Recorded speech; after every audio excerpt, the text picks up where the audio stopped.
بسم الله الرحمن الرحیم.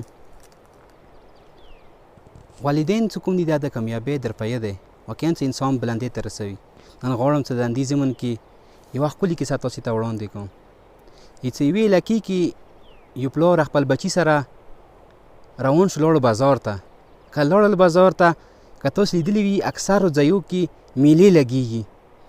دغه سړي چې خپل بچي ته بچی مو خوشحال شي، ورسره لاړل میلې ته کله ننوتله، ویل دلته میلې کې وځي کې هجوم جامع شوی دی.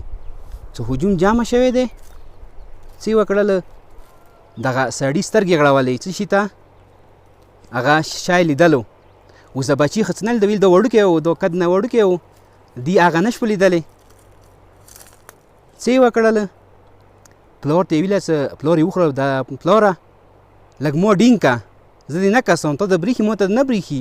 څه یې وکړل، بچی کود کې ونیوللو. چې کله کود کې ونیولو، بیا اشې صفا ورته نه برېښېده.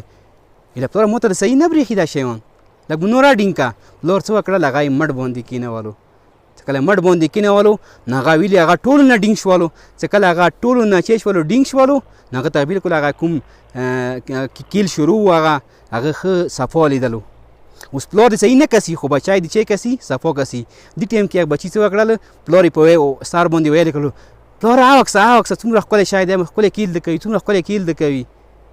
وروڼو، دغه کیسې موږ ته دغه سبق میلویږي چې پلار چې کوم دی، هغه خپل بچی کامیابۍ دپاره هر یو تکلیف برداشت کوي. وکسه بچی یې مټ باندې کېنولو، ډینګ یې کړلو. همدا شی موږ پلاران و، موږ به خپلې کامیابۍ ته ورسولو. موږ د کامیاب کی، هر کم تکلیف دو برداشت کی، هر کم ته روزگار کار دو وکي، پانډې د اوچاتې کی. خو چې کله موږ کامیاب شو، بیا د والدین وغورځوو، بیا پوسه نه وایو، لکه څنګه یې هغه بچي پلار ویلو. وروڼو، پلار چې کوم دی دا د کامیابۍ درپیه دی.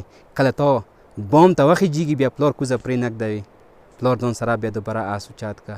والسلام علیکم ورحمة الله وبرکاته.